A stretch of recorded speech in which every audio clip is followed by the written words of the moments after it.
Welcome to your doom. Shut it and get over here. Massive uppercut!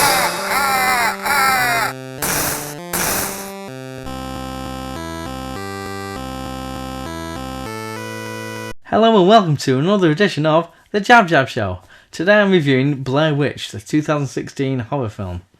Okay, this is directed by Adam Wingard, who you might know from such films as You're Next and The Guest. He also directed the segments on the VHS and VHS2, a couple of horror anthologies. These are region ones. Get the region ones; they're the best ones to get.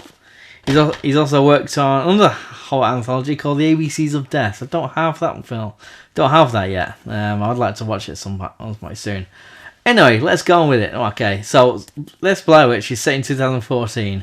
It opens up with a title card saying words to the effect of the footage we're about to see is cobbled together using the found memory cards and several DVD tapes. It says it's all that this is found footage. Okay, so yeah, much like the first one, this is a direct sequel to the first one. I mean, yeah, it's set many years later, as is apparent with the new technology and what have you, but it denies knowledge of the second film, Book of Shadows. Okay, so this starts off with Heather's brother, Heather from the first one.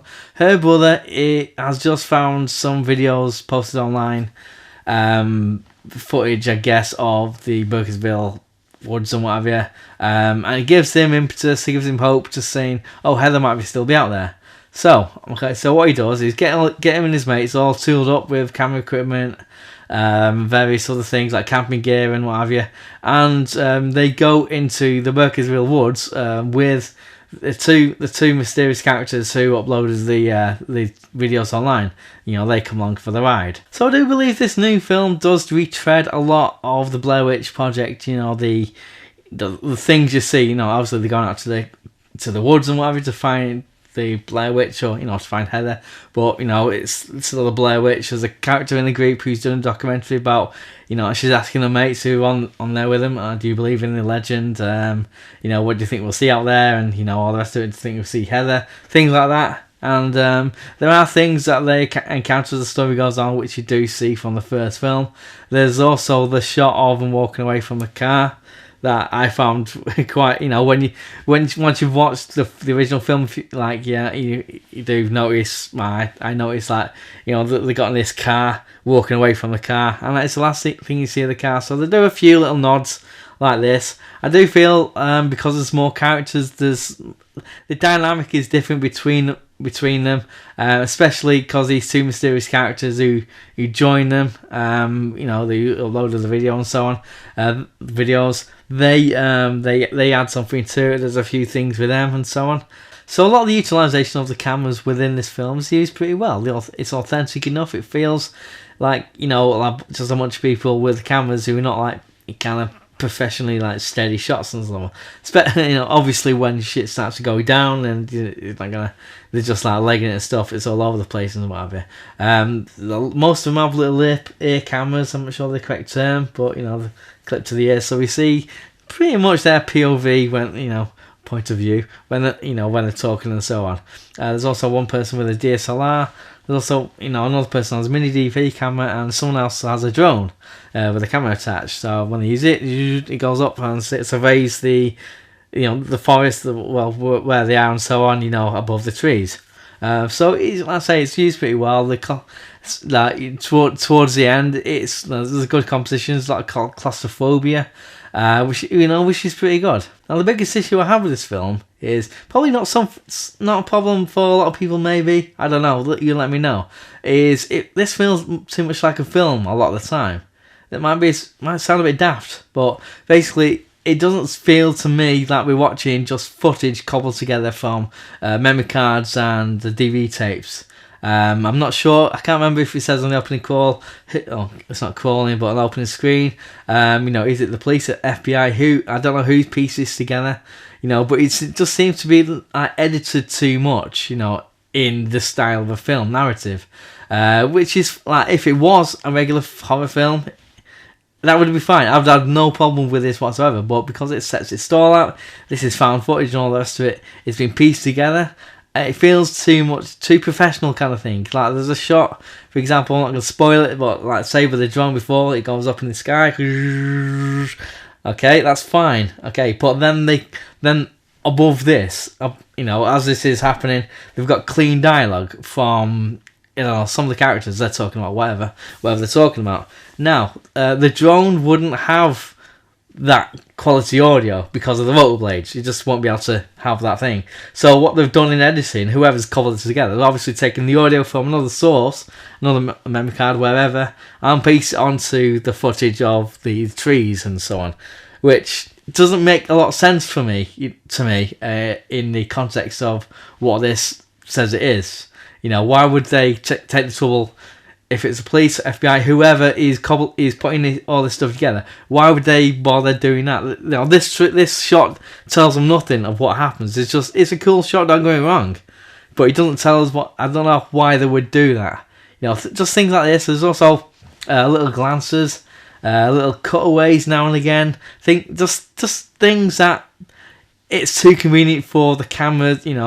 The camera just to capture these certain moments. It just seems too overly produced. And also, I felt they took too much creative license when it came to the audio, the dialogue side of things. There's certain scenes where I felt they do this. Like they'll have, let's say, most of the characters have these ear cameras on, whatever the correct term is, and you'll have like someone say with an ear camera, "Hey, what are you doing over there?"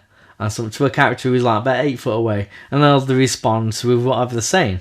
But the volume of their dialogue, the quality, the fidelity, everything is exactly the same as the person asking the question. Now, I don't know. I just don't. As it's supposed to be a found footage film, that wouldn't be true to the whole nature of it, because if you think they got the onboard mic on this camera here, the person this camera thing is attached to will be louder than the person who is 8 foot or however far away they are.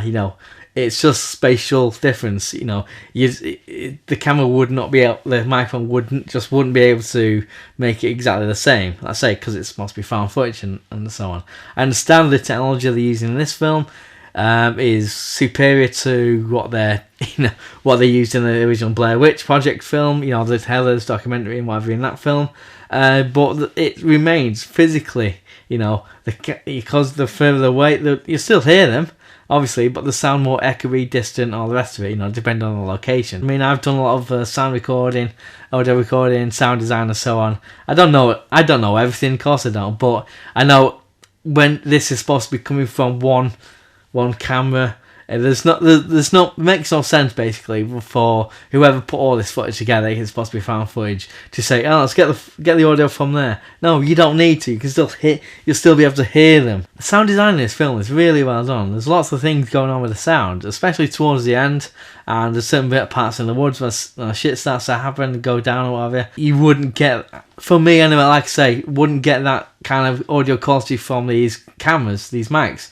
I'm guessing they're onboard mics, and they'll be, I'm guessing, pointing the same direction as the lens. So when a person's got these ear camera things on, the camera, that's the microphone, like looking, and it's getting the audio from where they're looking. I'm guessing there's things happening behind them, but this microphone just wouldn't pick them up as seamless or at the quality that we hear in the film. I'd say it's really good, but it falls down in a found footage film because it seems overly produced. Now, if you think back to the original film, yes, I know Daniel Myrick, Eduardo Sanchez did a lot of work with the sound in when they got funding or whatever, and he did all that. It still felt kind of authentic because going back to the what I said about the dialogue, it still felt in the original film, Heather, when she's on camera, she's talking to say Josh or Mike, she'd be louder and they'll be quieter. And also when stuff's going down towards the end of that film, and it doesn't seem like a big crescendo of things happening. Not a lot of woodland noises. I say it sounds really good, but it wouldn't be the quality it is with the stuff they have. But if you don't worry about the technical side of things like I do, then just accept the film for what it is. And I thought it was pretty good. The acting is okay. For the most part, there's certain actors in certain scenes where it just felt like too much like a horror film. There's the campfire scene where they kind of trade in stories about the Blair Witch and whatever, which if you've seen your fair share of horror films, you know of this scene. And this scene, there's also, I would say, there's no reliance on jump scares, which wasn't a thing in the original film, original Blair Witch Project. It's just weird and a bit annoying that there is so many in there, and just things like this make it veer towards being a movie. As opposed, and there's also the horror movie logic. There's certain logic lapses by certain characters, and you think, no, that's not going to happen. You wouldn't do that in real life. Well, it's things like this which, for me, makes it feel more like a movie as opposed to a bunch of found footage. Like I say with also with the sound design and so on. But the last 10 to 15 minutes of the film, I believe, are the strongest. It just ramps everything up. Yes, I do have issues with the sound design and so on, but just in terms of the tension and all the rest of it, it's really well constructed. This scene, people running around scared and whatever, and because of certain things that are said in the campfire, little ghost stories, if you will. They utilise certain things in order to try and stay alive, basically. It does throw a few little curveballs here and there, and it does expand upon what you saw certain things in the first film and whatever. It's done quite well. It's probably the strongest element of the film for me. So all in all, it was okay. So the last 10 to 15 minutes of this film was really, really the strongest parts for me. It's when they find a certain location, they go into it, and it's just when they ramp up the whole claustrophobia and the whole tension, everything like that. It all comes, all bets are off in this scene. They draw from the campfire sequence and what they learn, what they told each other in this scene, and they use it how to in terms of how to survive. There's certain things. It does expand upon what you actually you should see at the end of the original Blair Witch Project film. And there's a few little detours here and there. It's really well done, this sequence. So I did quite like this film, although it did feel a bit too professional and slick to be a true found footage horror film. In terms of the way it's edited, the way the sound design happens and so on. It just felt like it fell down on the very thing it was supposed to be. So therefore for me it's not as strong as the Blair Witch Project that came before. So them's my opinions. What's yours and yours? Just let me know down below, down there. I'm not pointing at me rude bit, I'm talking about the comment section. The filmmakers have gone on record that this film does have certain elements of the original film. I'm guessing maybe to make a few more of them. So if they're going to make a follow-up to this, what would you do in this film? How would you film it? Would you try, carry on with the found footage thing, or would you go a different direction? Just let me know. I'm intrigued. I've got ideas of my own, but we'll see. So like, subscribe, comment if you like this sort of thing, and tell your friends and everything. And in the words of the new Cyrus, send the word. 9, 8, 7, 6, 5, 4, 3, 2, 1.